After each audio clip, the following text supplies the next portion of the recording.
about large format cinematography from the buyer's point of view. We have a great lineup of guests, practically every major manufacturer in the business. And I've lined them up in alphabetical order, starting with my friend Jean-Marc Bouchou from Ingenue. Ari is represented by Art Adams, who's new to the company, and welcome to Los Angeles. He's just moved down here from the Bay Area. For Canon, we have Michael Bravin. For Cook, we have the infamous Les Zellin. Stad Sturbans from Fujinon. Rainer Herscher from Lights, and from P&S Technic, we have Anna Piffel. And I should just mention and give my condolences to Anna. Her father, Ali, who was a terrific guy. I met him last year when I visited Munich. He passed away recently. Next, we have from Schneider Optics, Adam Beck.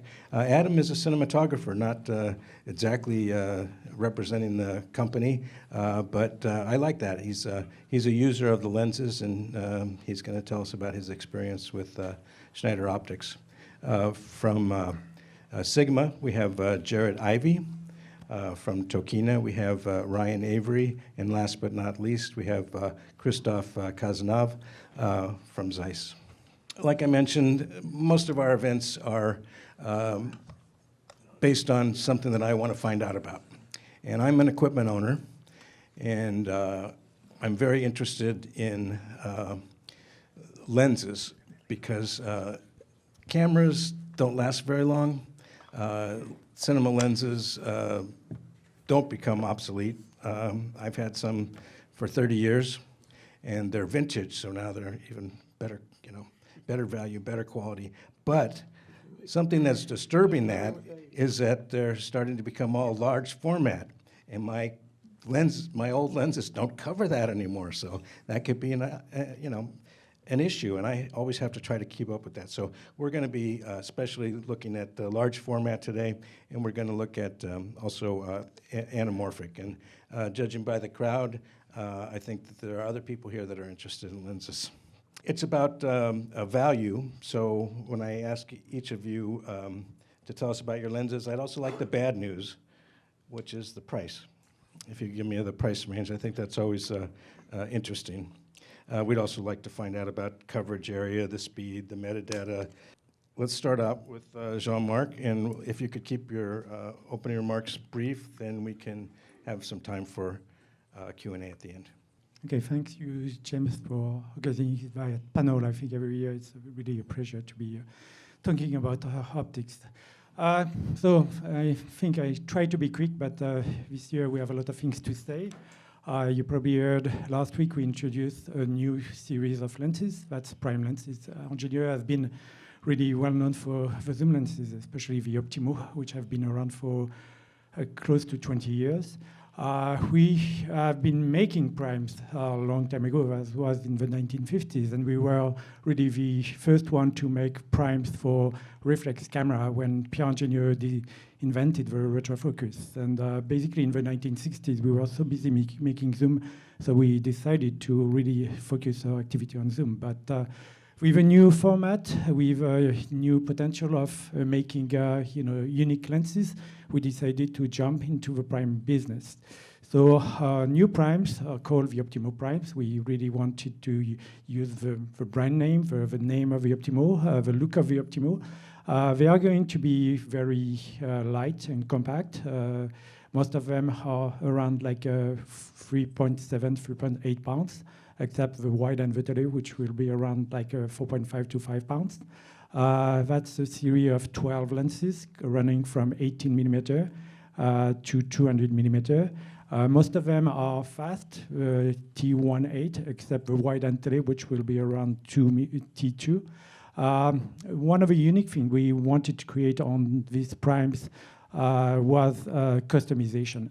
We talked to a lot of DPs, top DPs, Academy Award nominated DPs. We talked to also local rental house here in Hollywood, but also in Europe. And they told us a lot of clients want something different. When they shoot a movie, when they shoot a commercial, they want the look to be different. So one day they want vintage look, one day they want something more clean, more just like a classic. So in order to do that, we designed these primes to be customable. So we have option to change the iris with different options for iris blade. We have a rear element that can be replaced. It's like a flat element, so you can use a filter, you can use a spherical element. And we have also a smart optics inside of a lens that can be replaced, so can be used as a support for shims, glue, something like that, that people are using right now to create flare. So it's really like a base product that can be really customized depending on the need of a cinematographer. And what's the bad news? What's bad news? The price, I can't really give you an exact price because we have a contract with BandPro, so that they are the one who are providing the price. But just ask BandPro, and they can give you an idea how much they cost. The idea is really to get a price as much as we can competitive, and but the creativity is really important. Talking about full frame, we have also the easy lenses that we designed a few years ago that are really in full production right now. They are Super 55 lenses and full frame, so you can adapt the lens depending on the format you are using with your camera and optimize the lens for the T-stop and field of view for your camera by replacing the rear depending of just the format you are using. And also 12:1 Optimo, the new version, the Ultra, has been around for close to 1 year right now. And it's available now full frame. We just delivered the first one to Keslo right before NAB. So there is few available as a full frame option in the US and around the world. And anamorphic also, we released last year 42 to 420, a 10-time anamorphic zoom. That's really also fast and sharp and pretty light. It's really like a 16-pound lens for 10-time zoom, T45. And that lens is also available at the local rental house here in Hollywood. Okay, that's all we have time for, so thank you all for coming. No. The rest of you can keep it a little shorter. Thanks. Hi, my name is Art Adams. Until last December, I was a DP. I had freelanced for about 26 years, and I was a camera assistant for about 5 years before that. I am now cinema lens specialist at ARRI. About a year ago, I ran into the gentleman who designed the color science for the Alexa camera, the original Alexa cameras, and all the cameras since. And I asked him what was the philosophy behind the look of the ARRI look. And he said, well, we wanted to capture the essence of film. We didn't want a camera that looked like a Kodak film stock or an Agfa film stock or a Fujifilm film stock. We wanted a camera that people could look at and say, this is film. It doesn't look like a particular kind of film, but it captures the essence of film. So you know that it's filmic, but it's not so specific that you can really put your finger on which manufacturer it might have come from. And when I first started talking to the product manager for this set of lenses, the Signature Primes, Torsten Maywald, I asked him the philosophy. And his answer was very similar. He said, it's very easy to create a technically perfect lens, but those are boring. I wanted to create a lens that captured the characteristics of classic lenses that I've appreciated over time, a combination of both still and cinema lenses. And that's effectively what we've tried to do with these lenses. We call them high-performance classic lenses. The idea is that the science is cutting edge. We are an engineering company, so we tend to do things at pretty much the edge of what can be done. But we also have designed these lenses to be very beautiful in a way that is, in a way, timeless. The look is not so strong that I think in 10 or 20 years you're going to be able to look back and say, oh yeah, this was shot in 2018, 2019. Sort of the same way I can watch a 1980s TV show and say, oh yeah, that was shot in about 1984. I can really pinpoint that look. I worry a little bit that some of the lenses we're using now, when HDR kicks in, we're going to be able to look back from 10 years from now and say, oh yeah, 2015 to 2020, I remember that era. Lens flares, lots of flare, veiling glare, distortions, things that may not look the greatest in UHD and HDR, but look great right now. What we've tried to do is create a lens that captures kind of the essence of what cinematographers appreciate in lenses, but without being so overpowering that you're going to be able to say, this is a lens from a specific era. So they're very high resolution, but low micro contrast. So skin tone doesn't pop. It looks very real. You see all the detail, you see all the texture, but it's not accentuated. The lenses are a little bit on the warm side. They're low contrast. They don't breathe. It's startling how little they breathe. There's very low chromatic aberration. The goal is to kind of capture the warmth of a classic lens and the perception of the resolution of a classic lens without actually eliminating resolution. We capture all the resolution that's available. It just doesn't feel overly sharp or contrasty. I mean, these really are designed for HDR and UHD, but also to capture what people have appreciated in classic lenses, but without creating a look that's so strong it won't work in HDR or UHD. We also have the new LPL mount, which has a number of advantages. We can talk about that later if you want, but I'm going to pass it on ask right you now. a question about that. And if you have to ask, you can't afford it, right? 25,000 mid-range each. The ends are about 40, but they're near telecentric, and we can talk more about that too, but the idea is that they'll work with any foreseeable sensor design. They're optimized for digital sensors in a way that a lot of PL lenses aren't. We invented the PL lens for 35 millimeter cameras. It's obsolete now. We've tried to come up with something better, and we hope the industry adopts it because we think it makes lens design easier, and it also allows you to use any lens on any camera. There's a PL adapter, so you can still use PL lenses on LPL mounts. It just opens up the field so that if you have a large format lens, you can use it on a large format camera or a small format camera or anything in between. So that's the idea. And pass the mic. Oh, you can use mine if you Cool, thanks. Hi, I'm Michael Bravin, and I'm the director of Canon Burbank, and I'm here today to represent the Sumire primes. The way it's pronounced is Sumire. It's a Japanese word that describes a flower that's very much like a violet. And the design of the name, along with the lenses, is that as you open the lens, it becomes more beautiful. So what these are mechanically is very similar to our CNE primes, but optically, over the last 3 or 4 years, the lens engineers came and interviewed several, probably 100 cinematographers to find out, well, what is it that you'd like to have? Most of the people said they'd like to have a new set of K35s because those lenses have become very popular.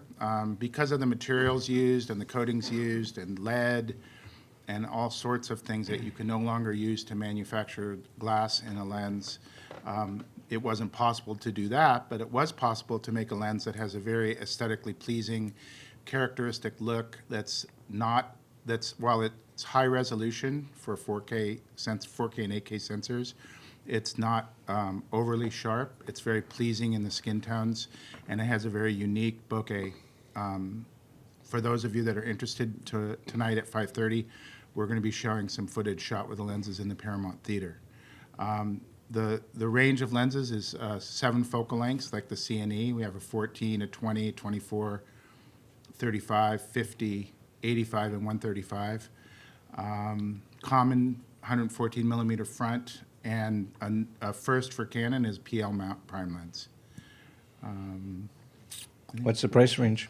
Oh, the price range, $7,410 each. They all share the same stuff? No, the 14 is a 2.8. The 20, 24, and 35 are 1.3. The 50 is a 1.5. 85 is a 1.5, and the 135 is a 2.2. Thanks. I'm Wes Zellen from Cook. Infamous, is that what it is? Yeah, absolutely. Awesome. Well, that's it. Cook has developed more, I think, more series of lenses than just about anybody here. Of recent note, 2 years ago, we introduced the S7s, which were our first full-frame spherical lenses.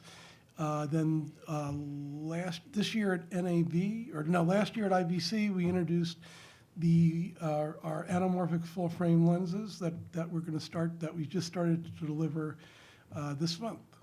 So we are racing ahead. All of our anamorphic lenses, including the zooms we make, are front anamorphic, and that is an important distinction. To get the anamorphic look, you have to do the anamorphic work in front of the iris. And so all of our lenses, primes, and zooms are front anamorphic. We have spent, I can't even read my notes anymore. How about that? Anyway, we spent a long time developing a metadata system called /I, which most people at this table are eye technology partners. And I think in the next year or two, metadata, which is becoming important, will hit the critical mass, and it will become extremely useful in production. We're finally putting all the tools together with the help of the partners here, and that'll make it a really important tool to the industry. So for all the eye technology partners here, I thank you for participating. I don't want to talk too long because I can go on for hours, but I'd like to get to your questions, so I will pass the mic along. Oh, I didn't give you the bad news. Yeah. Sorry. Bad news is the Cook S7s are in dollar terms, the low 20s, and the full-frame anamorphics are in the low 30s. Thank you, Les. My name is Stash. I'm with Fujifilm's optical device division, Fujinon brand zoom lenses. Before I start, I want to make sure everyone's aware. We're super excited tomorrow to premiere the first short film shot with the new Premista lens. It'll be at 11:30 in the Paramount Theater. Please all come. Check it out. There will also be a panel. Tobias Scheisler, ASC, who shot the film, and directed by Aisha Scheisler, and the lead actor will all be on a panel discussing their experiences using this new lens. What we've done is launched the first series of large format zooms from Fuji. We call them Premista. Where Premista comes from is it's the premier level. If you're familiar with our HK series, certainly the premier line of zoom lenses. So the premier quality optical performance matched with a VistaVision image circle size.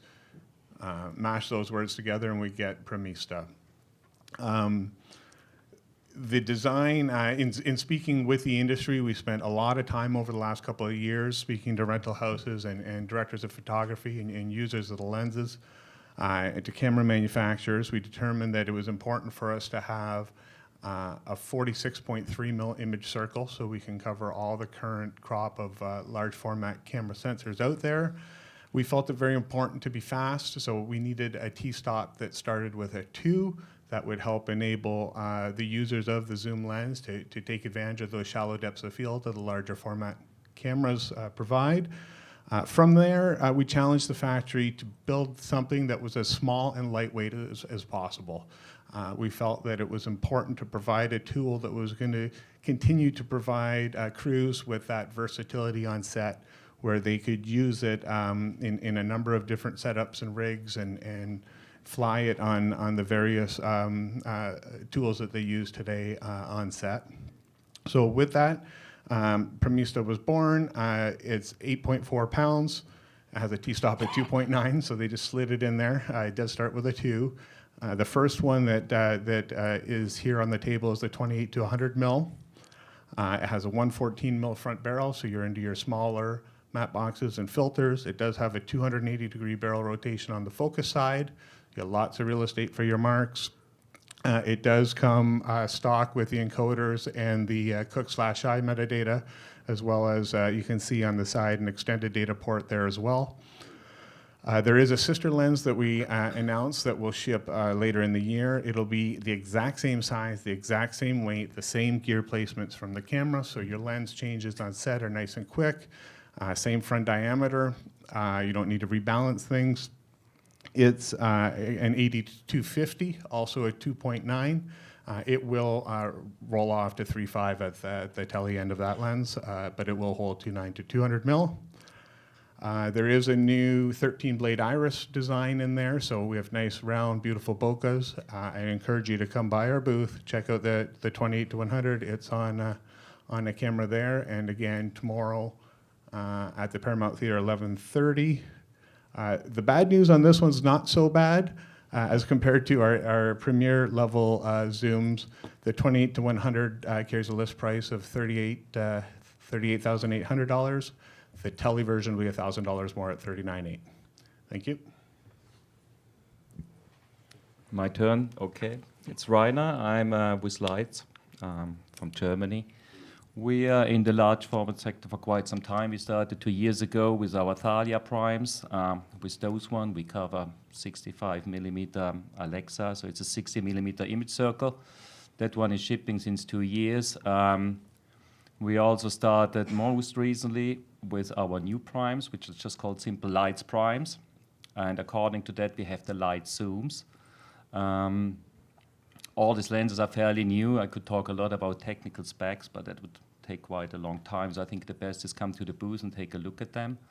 All of our large format glass support /I that we happily joined together with Cook. And apart from that, regarding prices, and it's a lot of primes, I would say all our primes are really affordable and a real good investment. Thank you. So I'm Anna with P&S Technik. Thank you for the introduction. My father founded the company about 30 years ago, and I'm very thankful for the time I could spend with him and the more than 20 years I could work with him.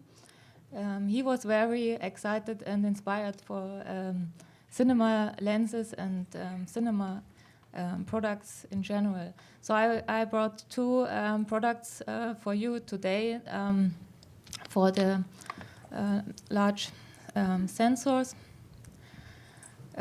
One is, as you probably know, we do lens rehousing for several years now, and we do rehouse still photography lenses that cover the larger formats. I brought you here one sample. We have more in the booth.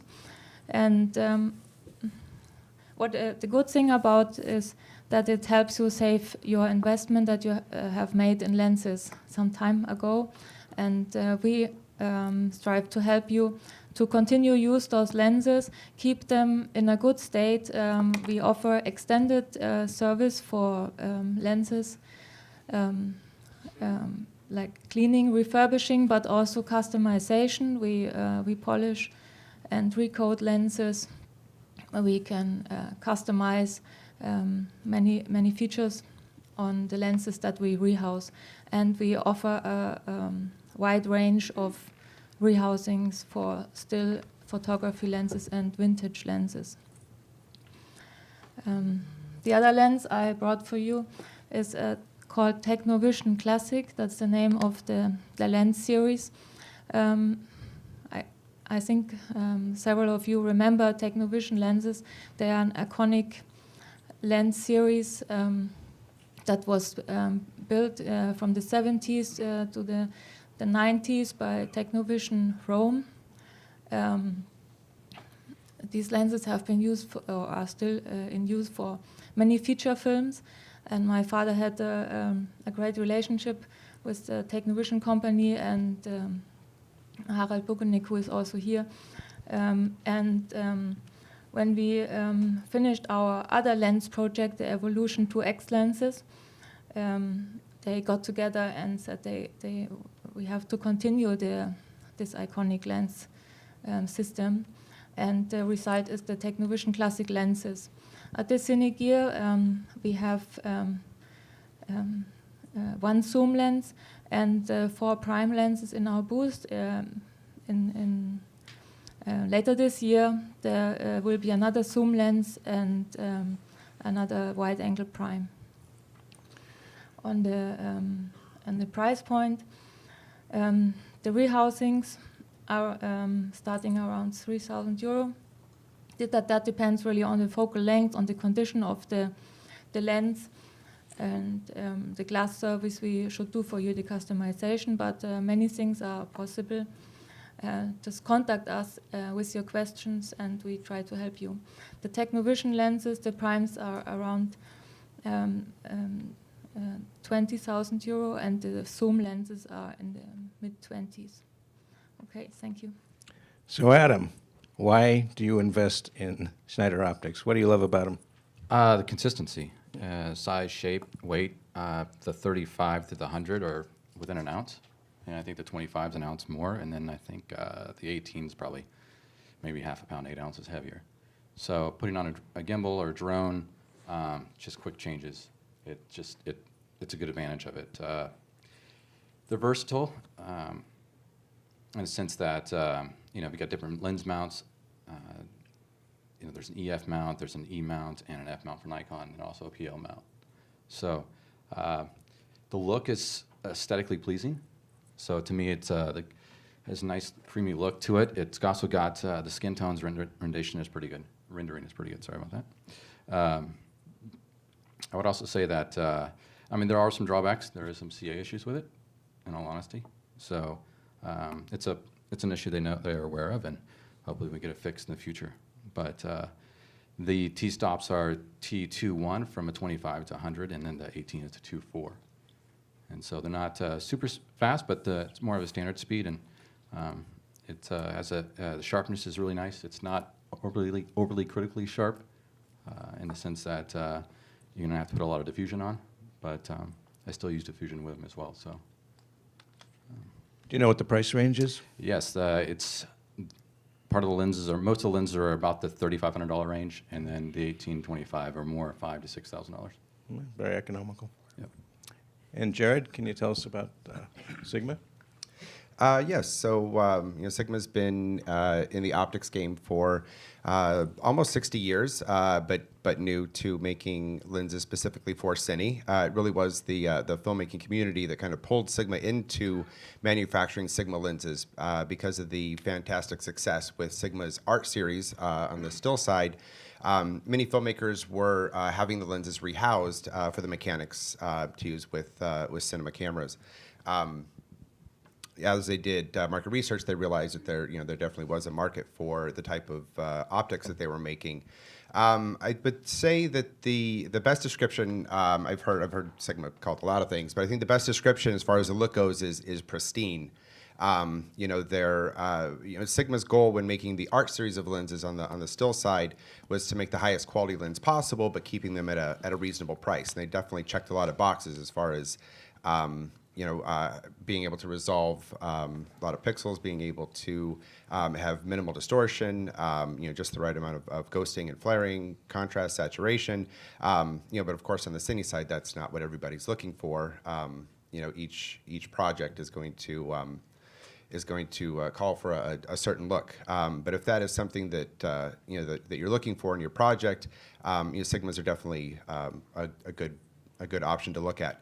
Going into the Cine market, we initially had 5 primes that were full frame, 1 full frame zoom, and 2 Super 35 zooms. Since then, we've expanded to we now have 10 full frame primes ranging from 14 T2 up to 135. And recently, in the last year, we've come out with a 28 T1.5, a 40 T1.5, and a 105 T1.5. As far as technical specs, to keep this short, you can find out more information at sigmacine.com. If you're at Cine Gear, please stop by our booth. Or if you're in the greater Los Angeles area or going to be visiting, we now have a showroom and service center in Burbank, where you can come Monday through Friday, test out any of our products. We also have a service center on site as well. Thank you. Thanks. I'm Ryan Avery from Tokina. I'm here with the Tokina Vista Primes. Tokina has been on the still manufacturing side and supply of glass to cinema manufacturers for a number of years. About 3 years ago, they decided to manufacture a ground-up line of VistaVision speed lenses. So these are the Vista Primes. They are T1.5. They have very limited chromatic aberration at T1.5. They are usable at that T-stop. They have nearly zero focus breathing. They have an area of definition for VistaVision, so slightly larger than full frame, but the light circle is, on most of them, is closer to 60 millimeters, so it'll cover Alexa 65. They've seen a lot of wide market adoption. We had announced a partnership with Panavision. Panavision now rents these lenses, and they chose them, in their words, for their freeform design. So they are a very high-resolution lens, very clean look, but they have a design that is designed more closely to match the human eye. So there's a lot of roll-off between the point of focus and the depth of field. So it's a very pleasing look. This new one is, the standard Vista primes are black. This new one is a gray color because it's a single coated prime, and these are called the Vista 1.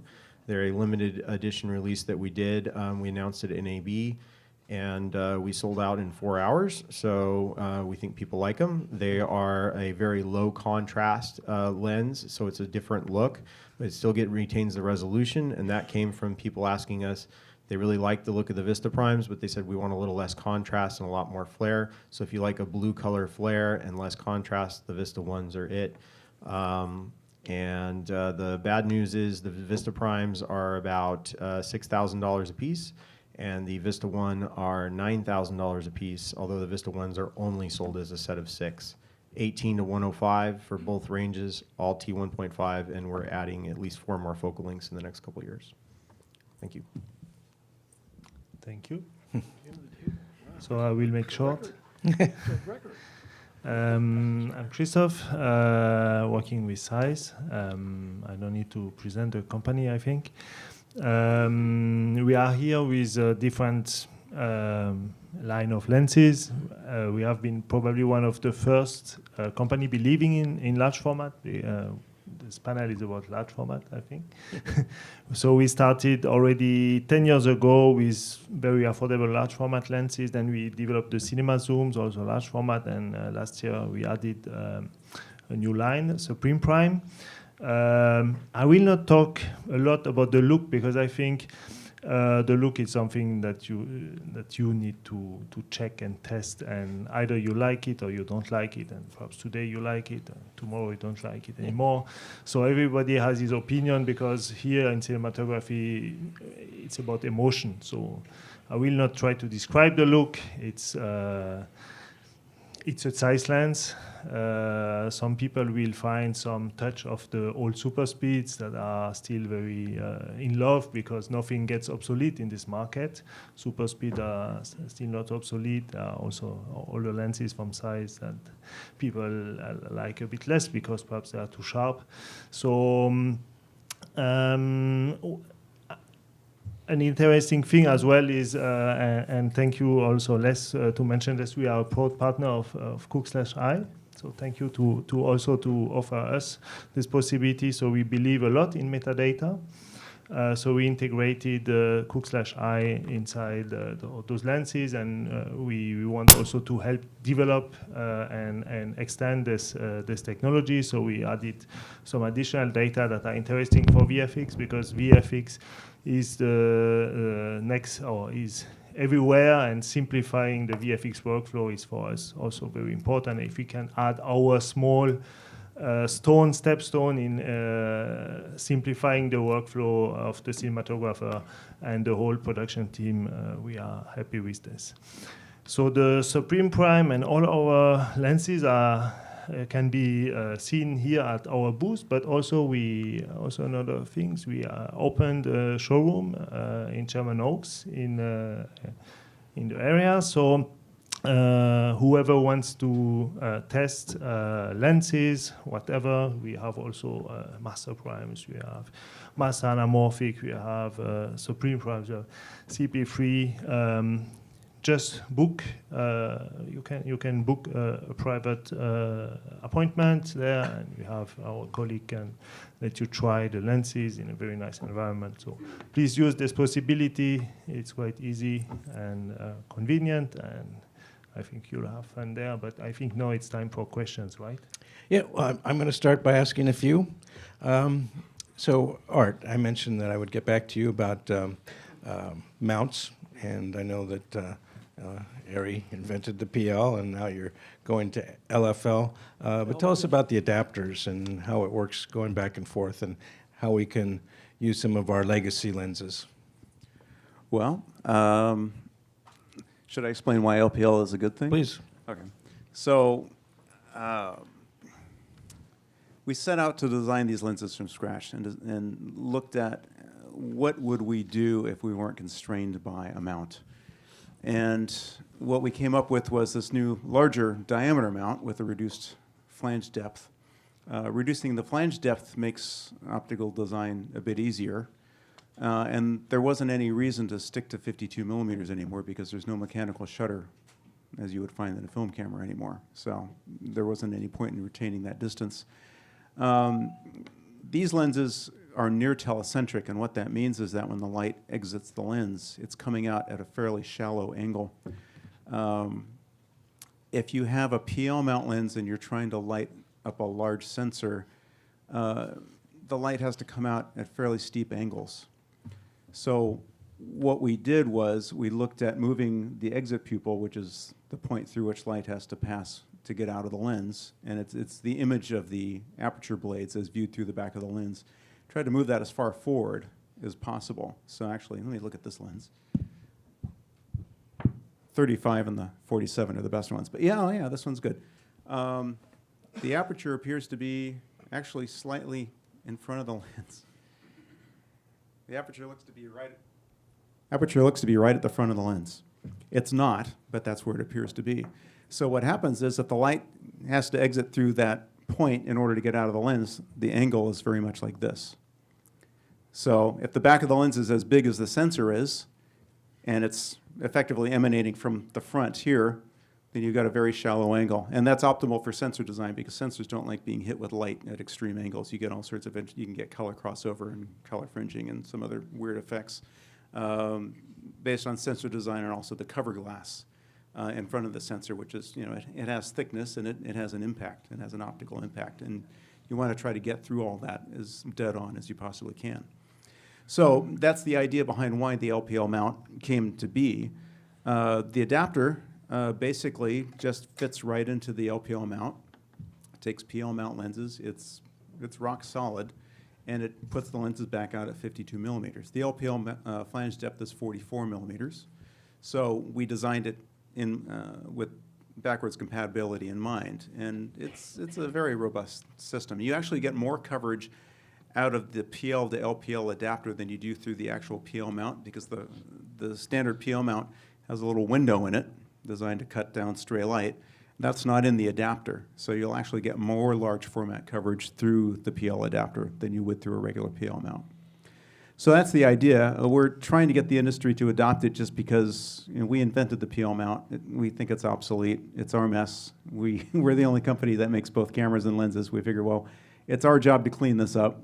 And if we can make Michael takes exception to that.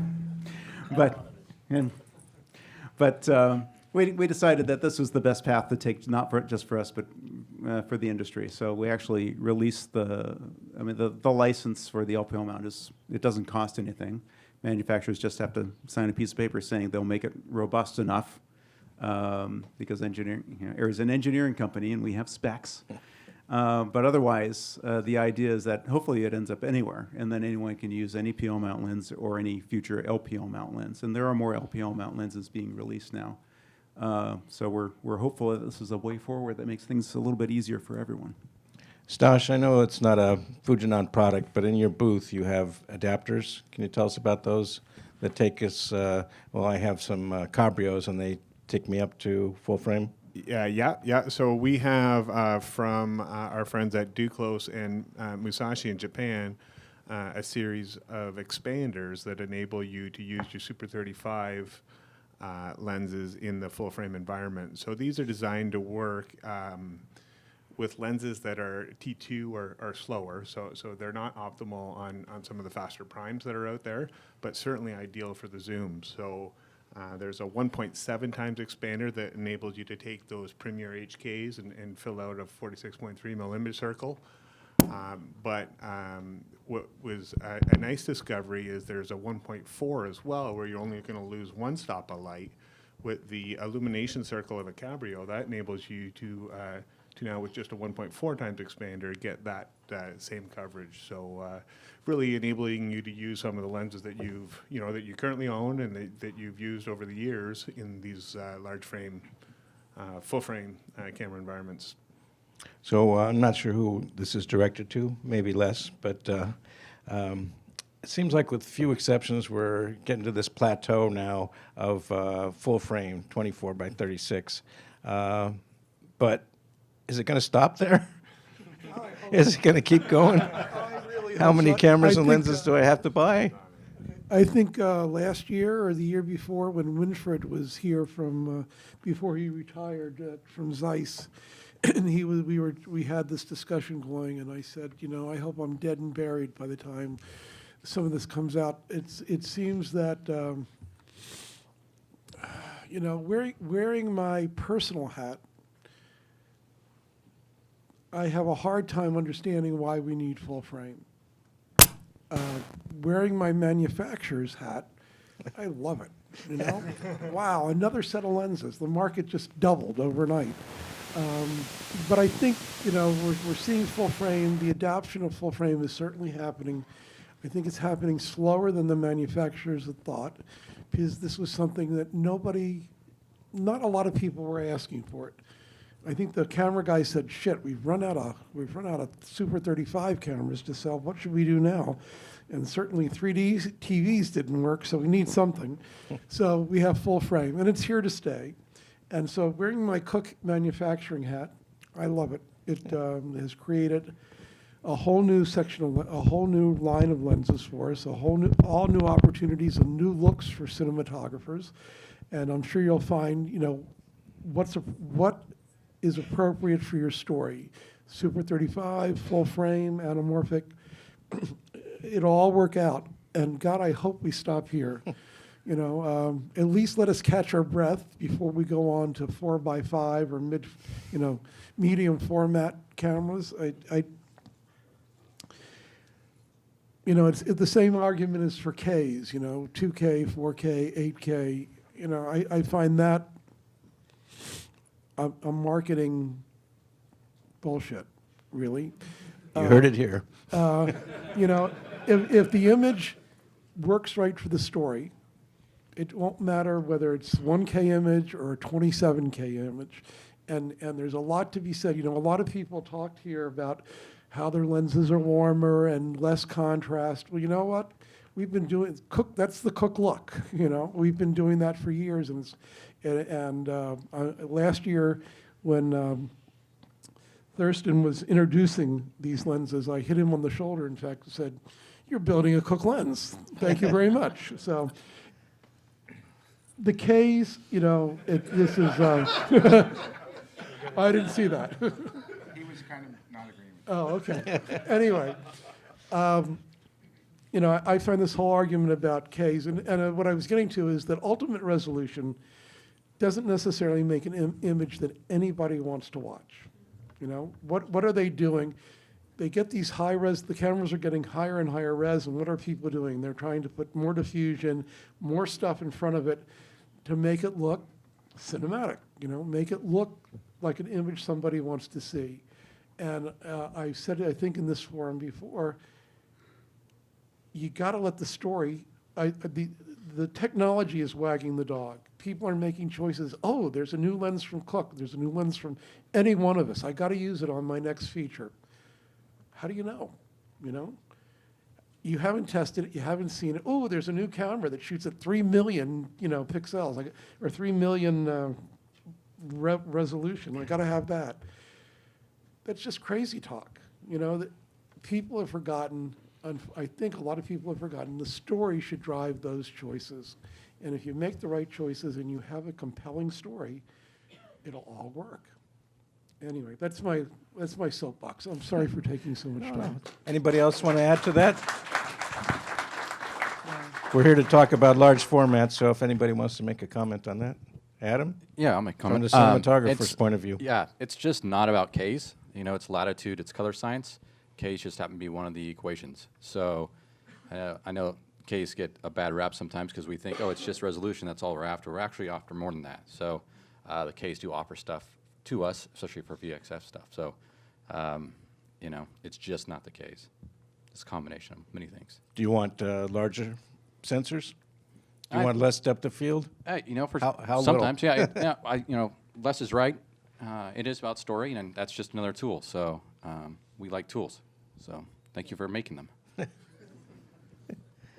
should mention, by the way, I mean, somebody, I think you said that T2 is standard speed, but in full frame, T2 is equivalent to super speed. You know, T2 is equivalent to 1.4 in Super 35. So these, I don't know how anybody, I really feel sorry for focus pullers. You know, if you're not, unless you're shooting a flat brick wall or a dead body, you cannot hold focus at T2 in full frame. It's just not possible. So I feel sorry for these guys. I do have a customer down in South America, and they're shooting full frame, and they like fast lenses. And the guy said, "How do you think our stuff looks?" I said, I think it looks like shit because people are weaving in and out of focus. He said, "Well, what will you do to fix that?" I said, "I put a screw in every lens so you can't go faster than T28." But anyway, sorry. Christoph? Yeah, I think a couple of words about full frame. So I agree with you.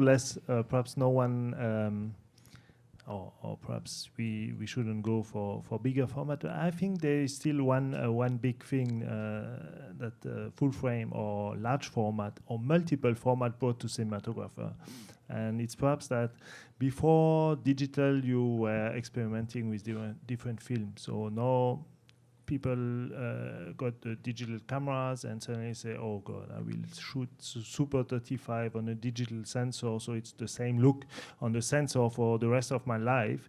And suddenly there were some camera manufacturer, Red, the first one, proposing different format on their camera, and then suddenly cinematographers started to experiment, and they found again something to experiment. So film disappeared.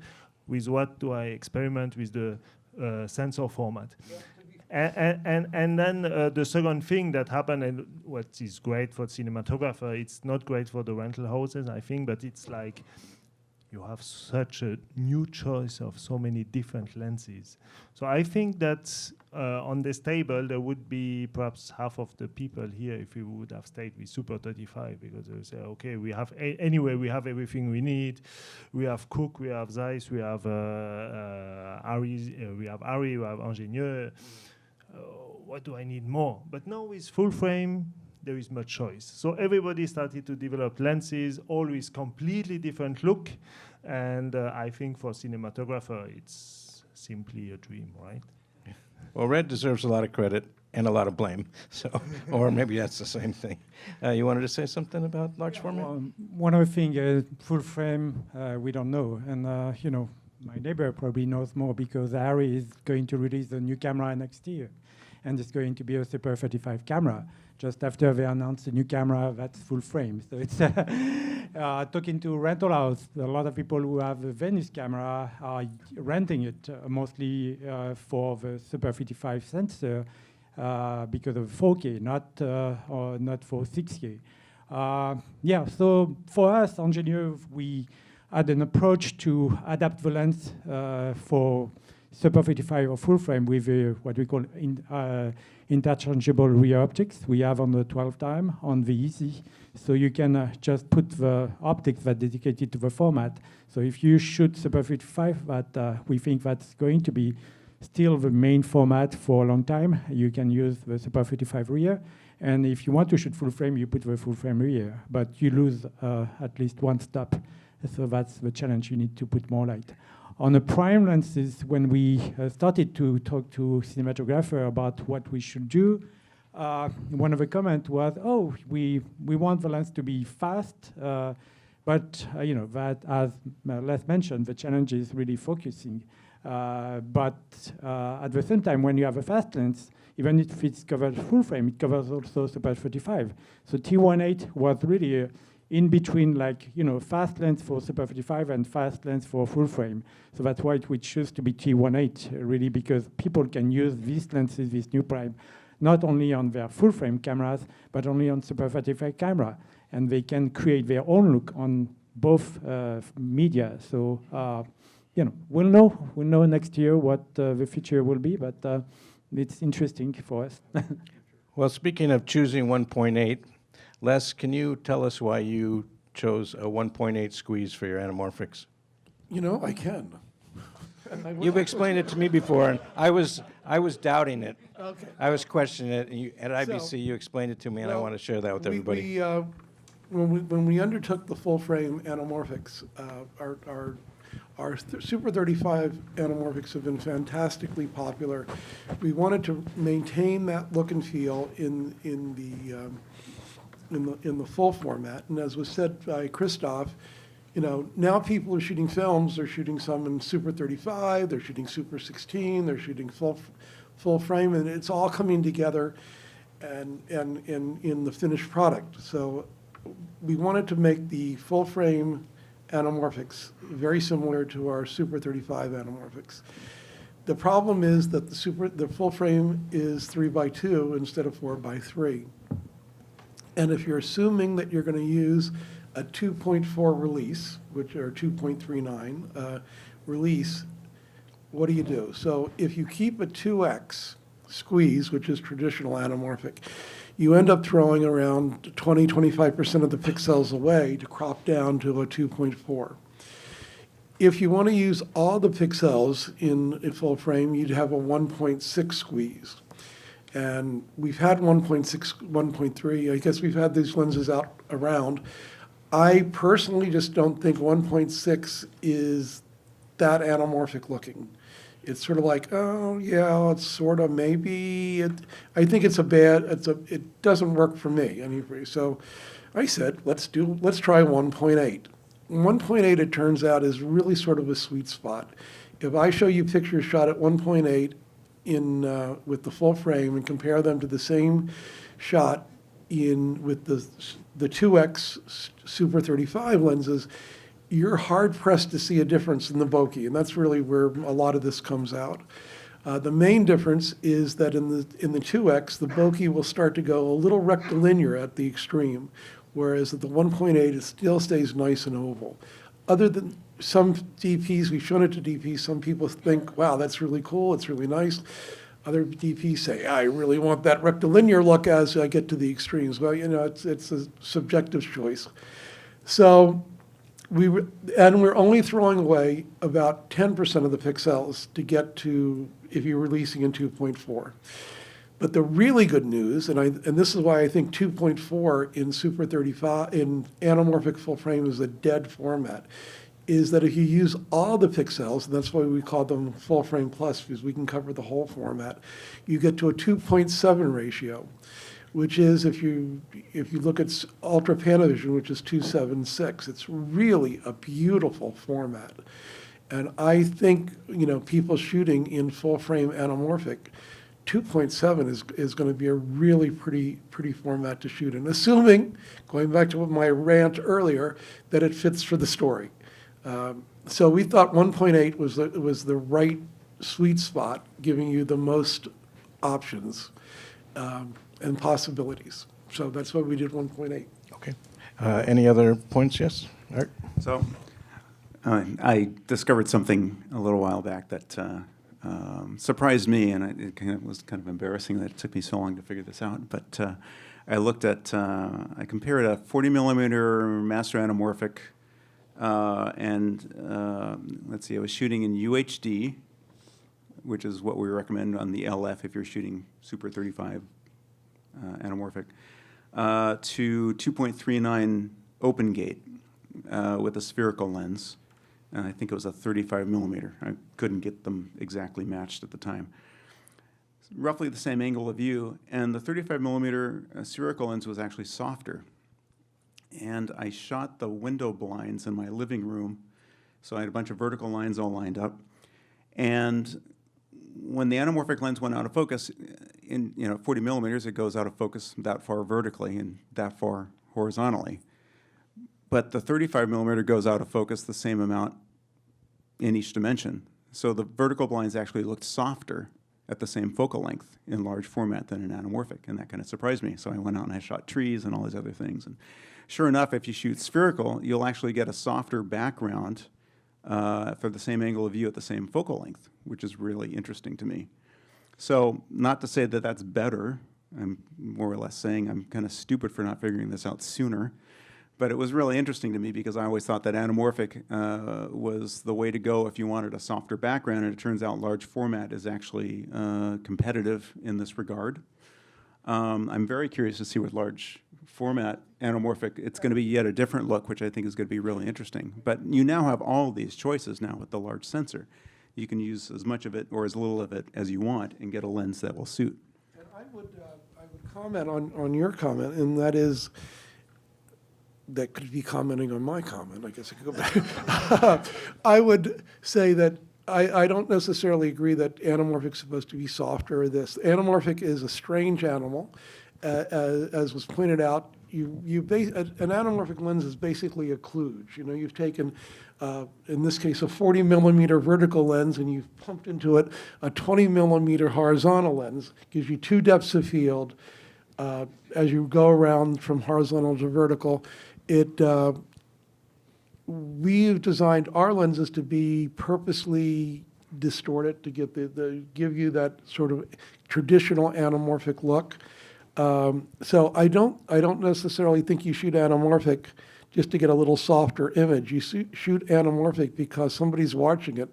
In the back of their brain, unless they're in the industry, you say, "Oh, that's anamorphic," but in the back of their brain somewhere, they're thinking, "Huh, that's more interesting. That's different. I haven't, I don't understand it, but somewhere in their brain they're just processing. It's a more interesting image to look at."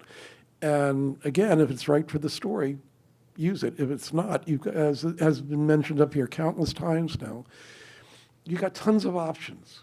Tons of options. You used to have a lot of film stocks. Now you got chips, and your options have sort of moved forward to the lens, which is where they belonged all the time. So anyway, thanks.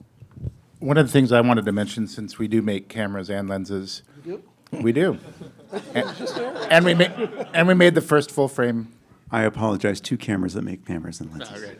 And one of the things that's unique about our full frame C700 with both sets of our primes is that if you shoot full frame and your finish is Super 35, you can capture Super 35 and you're oversampling. So you're capturing all of the 5.9K pixel area, but you're recording a Super 35.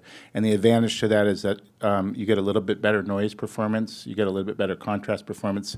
So I would say maybe we should call it Super 35. Downsampling is always good. So let's take some questions now.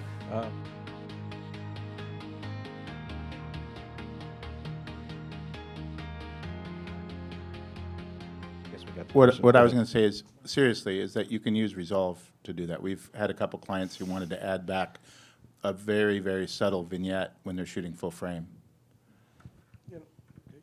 But I would say that you're absolutely right. I think when you look at the lens, I think the performance of a lens, and most of the lenses have a great performance in the center, and then they lose a bit on the corners. And I can for sure say that it's always the best. If you shoot Super 35, I would use a Super 35-less. I think it's much better than to use any other glass.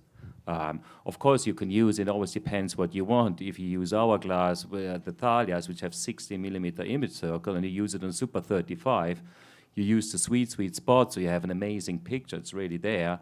But if you think about it, you want to have this Leica image that everybody's talking about. I think you rather go with a Summilux lens, which has exactly that fall off that you expect. And so, of course, we say that with all our glass, it comes PL or LPL mount, and you can use it, cross over all the cameras.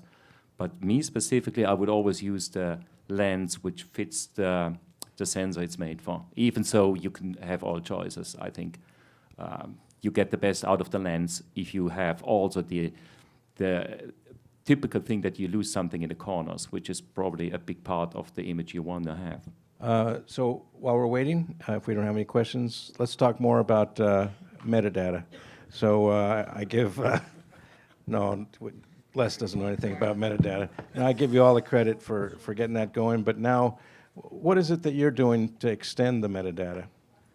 Oh, actually, so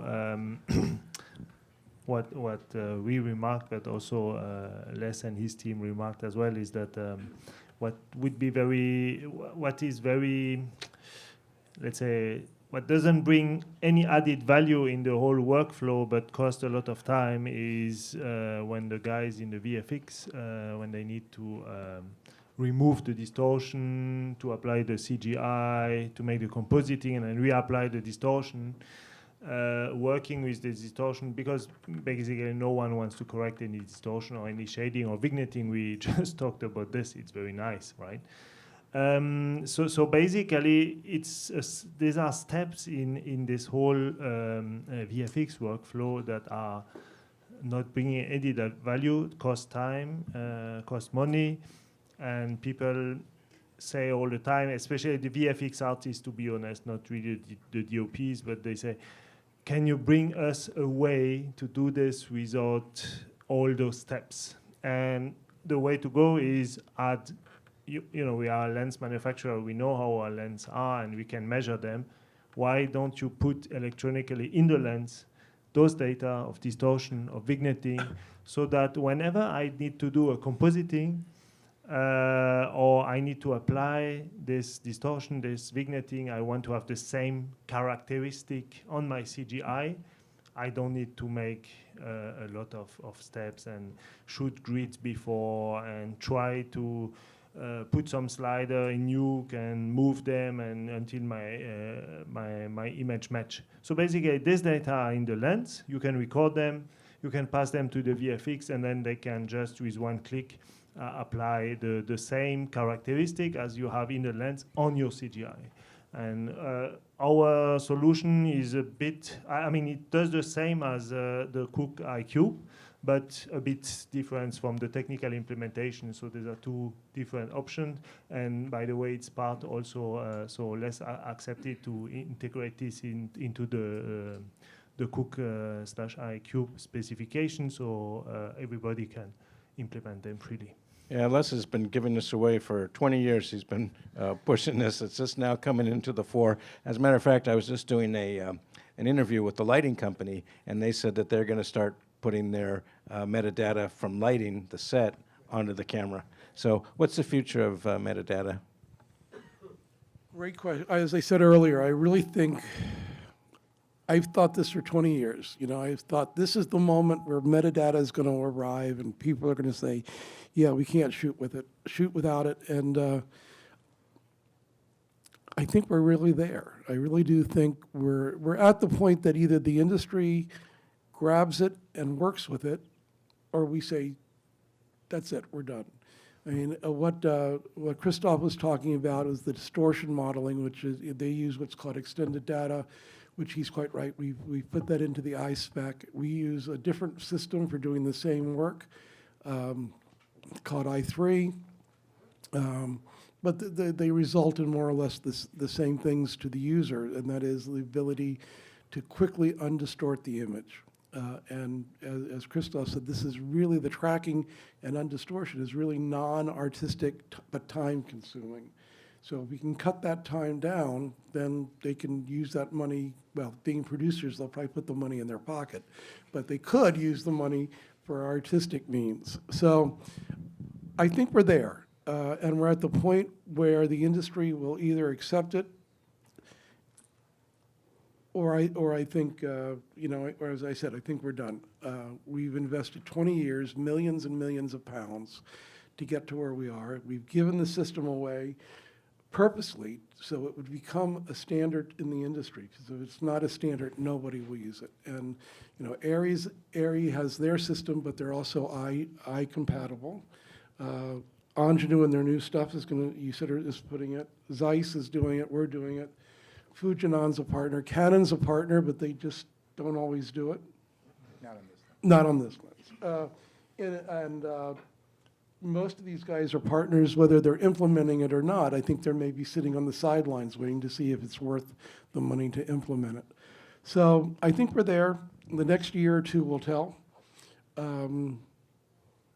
Yeah, the next year or two will tell for sure. And I think it's going to be adopted, and because we have the potential to save the industry lots and lots of money, which, that's usually music to So they can give me a producers' raise. ears. Yeah. Christoph, you had something to Buy add? more lenses. Perhaps also another application, and I think this is really the future of cinematography. We talk about virtual production, right? So basically nowadays, when you shoot green screen, you want to embed the computer graphics live. Currently, we are still in the phase of using this for pre-visualization so that the DOP or the director sees if the actors are placed correctly, and you have a way, but there are already shows that integrate this directly in the camera, and for this there are some systems like MOSIS or NCAM. When they want to use this system, they need to measure the lens. It takes like, the NCAM guys told me like it can take like half a day just to characterize the lens so that the system works. And I think we know how our lenses behave, what are exactly the data, so why don't we put them in the lens so that those guys don't spend half a day measuring a lens in a pre-production just to make this systems, which is basically the future of cinematography work. So I would point out what he said is correct. They spend time, shooting grids, and they're never going to be as accurate as the information that we can put in the lens at the factory. They shoot 2 or 3 grids. They do an extrapolation to come out with what it's supposed to be. They don't know all the internal workings of the lens that go into distortion mapping. We do.